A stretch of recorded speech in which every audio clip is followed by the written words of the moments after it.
Walang nagbago doon sa steering niya. Medyo may kabigatan pa rin talaga.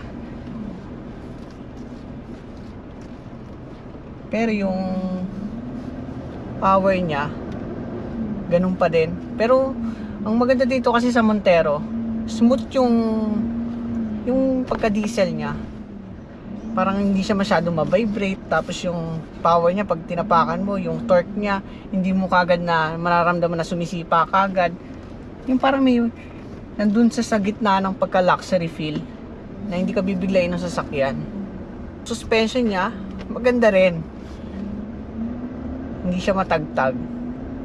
Yung engine niya, medyo rinig mo, pero hindi naman siya sobrang ingay. Tama lang. Normal naman siya sa diesel. So, dito naman sa Montero, wala naman siyang driving mode.